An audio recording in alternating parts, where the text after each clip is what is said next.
क्या टैलेंट है, कमाल। जुनैद, जुनैद ये बताओ, मैं तो देखा है कि you are an excellent father, माशाल्लाह, वेरी गुड हस्बैंड। इतने हेक्टिक करियर के साथ how do you manage these two relationships, और उसमें क्या एक्स्ट्रा करते हो, एफर्ट डालते हो, क्योंकि आजकल तुम अपने आसपास इतने प्रॉब्लम्स देख रहे हैं रिलेशनशिप्स में, what do you do differently?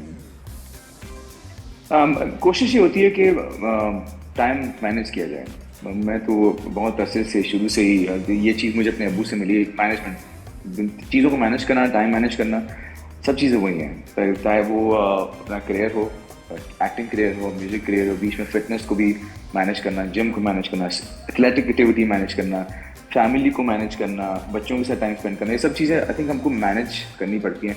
मैं ज़्यादा कुछ नहीं करता वैसे, ज़्यादा तो ऑफकोर्स घर वाले करते हैं, मिसेस करती है, उसकी ज़्यादा कॉन्ट्रीब्यूशन है टुवर्ड्स के, बट मैं कोशिश करता हूँ कि जितना मैं टाइम स्पेंड कर सकूँ बच्चों के साथ, यानी कि सुबह सुबह स्कूल छोड़ने जाना तो मैं छोड़ने जाता हूँ दोनों को स्कूल।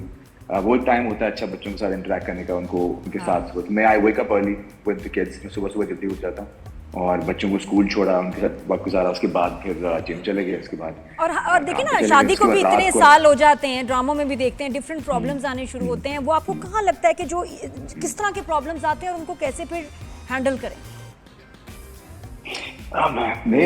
ये तो बहुत रिलेटिव सी बात है।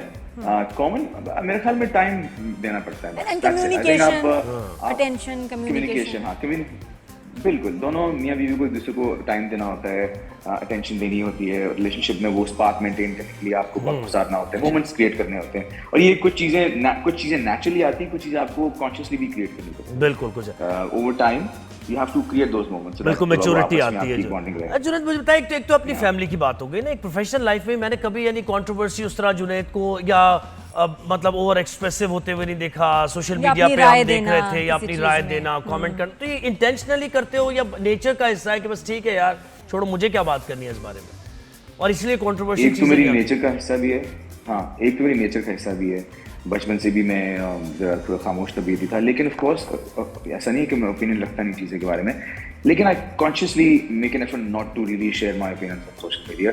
कुछ चीज़ें आपकी पर्सनल होती हैं, कुछ ओपिनियंस आपके पर्सनल होते हैं, और आई थिंक मैं उस कैटेगरी ऑफ परफॉर्मर्स या एक्टर से बिलोंग करता हूँ। हमने तो ये कंट्रोवर्सीज क्रिएट करने वाली चीज़ तो सोची भी नहीं थी, ना देखी भी नहीं थी। हम तो सीधा काम पे फोकस करते थे। गाने भी बनाए तो उस सोच से बनाए कि यार दिल से क्या निकल रहा है, ना ये कि आसपास क्या चल रहा है या वो क्या हो रहा है, दिल से क्या निकल रहा है। एक्टिंग भी इसलिए की कि क्राफ्ट में थोड़ा सा बेहतर आना था या अपने आप को कैसे एक्सप्रेस करना था। सो मैं वो कॉन्शियसली सोचता ही नहीं हूँ कि यार मुझे कहीं ना कहीं किसी तरह कॉन्ट्रोवर्शियल होना है या फिर कहीं ना कहीं कंट्रोवर्सी में नजर आना है, which is actually आज के लिए इम्पोर्टेंट। ये आजकल ये टूल है भी सोशल मीडिया पर रेलेवेंट रहने के लिए कि आपको हल्की फुल्की कंट्रोवर्सी क्रिएट करनी पड़ती है, nothing wrong with it. I think हम आपको जो एनवायरनमेंट के फ्लो के हिसाब से चलना चाहिए, लेकिन मेरी अपनी एक नेचर है कि मैं कहता हूँ यार मैं क्यों अपने आप अपनी नहीं, और बड़े जंपर्स होते हैं जो बीच में आ जाते हैं कि हम भी जरा आ जाए ना, हमें भी साढ़े पल भी देखो। कोई ऐसी फीमेल फैन कोई याद है, किसी का लेटर आया हो, किसी का मैसेज आया हो, या कोई जहां आप जा रहे पहुंच गई हो, ऑब्सेस्ड, ऐसी कोई वियर्ड सी कोई बात याद है फीमेल फैन?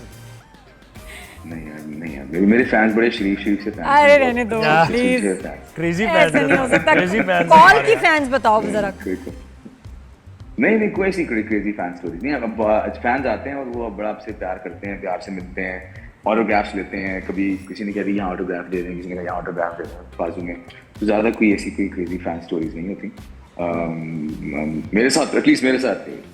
अच्छा, अब मुझे पता किसका ड्रामा एंजॉय कर रहे हैं आप अपने अलावा, किसका ड्रामा बड़े मजे का लग रहा है और उसको फॉलो भी कर रहे हैं? अपने अलावा अभी आजकल वैसे मौका मिल नहीं रहा देखने का। आप नाम लें तो 2-3 अच्छे ड्रामे। अरे बहुत डॉक्टर बहू है, बस तेरा नाम हो, फरहान सईद का वो बस तेरा नाम हो, बड़ा मजे का है। डॉक्टर बहू है, और कौन से बहुत सारे चल। मैंने डॉक्टर बहू के कुछ सीन्स देखे थे, और उसमें जो मेन लीड और एक्ट्रेस हैं कुबरा और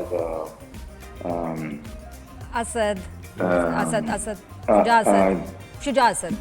शुजा, उनके सीन्स बड़े अच्छे थे। The chemistry was very good. Mehreen जबार आफ्टर काफ़ी सालों के बाद मेहरीन जबार का काम जो है वो लोगों ने रिकग्नाइज किया। She is a wonderful director. Work with way back 2010 में हमने बताया जान किया था, and she is a brilliant director. But now काफ़ी टाइम बाद उनका काम अच्छा रिकग्नाइज हुआ है एंड ग्लैड के लोगों ने पहचाना है कि हाउ टैलेंटेड मैरी एग्जैक्टली। और अच्छा ये बताएं, एक अभी ड्रामे में बताएं कि एक्टर्स के साथ कितना आप टाइम गुजारते हैं, तो उनकी नेचर के बारे में भी पता चलता है। जब 2-3 एक्टर्स का पूछेंगे, मोमना इकबाल से शुरू करते हैं, हाउ वाज द एक्सपीरियंस, और उसकी कोई आदतें बताओ खास मजे की।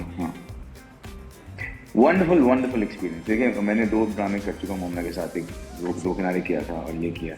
और उसकी जो सबसे अच्छी बात ये है कि एक तो फोटोग्राफी मेमोरी सीन पढ़ के याद कर लेती है, याद है उसको। और जो वो छोटी छोटे एक्सप्रेशंस देती है बीच में, मैं अभी भी अपने मुहाफिज में भी नोट कर रहा होता हूँ, कहीं ना कहीं वो ऐसे मज़ेदार किस्म के एक्सप्रेशंस आते हैं उसके, जो कि ऐसा नहीं है कि नेचुरली भी वो दे रही होती नहीं है। शायद ये आप सोच रहे हो क्या नेचुरली वो ऐसी है इसलिए, नहीं ऐसा नहीं। वो ऑन स्क्रीन आके वो कोई बड़े अच्छे नेचुरली एक्सप्रेशन देती है, जो कि बड़ी फाइन एज एक्टर शायद हम एक्टर ही नोट कर सकता है चीज़ें कि यार ये एक्सप्रेशन कैसे दिया, ये एकदम कैसे निकाला। तो she is a brilliant actress. और ऑफ स्क्रीन भी बहुत अच्छी है। अच्छा मजाक करना, सबके साथ घुल मिल के बैठना, कोई उस तरह के नखरे नहीं है कि यार मुझे यहाँ नहीं बैठना वहाँ नहीं बैठना। सब एक्टर्स आपस में उनकी लंच टाइम में बैठे होते हैं तो सब साथ बैठे होते हैं और हम मजाक भी कर रहे होते हैं। है लोहारी, मैं भी लोहारी, वो भी लोहारी, तुम्हारा लोहारी में भी चल रहा होता है। हाँ, नहीं तो उनकी तो प्रोजेक्ट के बीच में शादी भी हो गई, तो गए नहीं, इनवाइट किया था मोमना ने? बिल्कुल इनवाइट किया था, लेकिन मैं कराची में था और ईद था, बड़ी ईद थी, बकरा ईद थी, तो मैं कराची में फैमिली के साथ था, मैं जा नहीं सका। लेकिन मैंने सारी बात टमाटर कर ली थी, बट मैंने सोशल मीडिया पे फॉलो किया शादी को। और कितना मुश्किल होगा मैनेज करना कि शादी के दिनों में आपकी शूट भी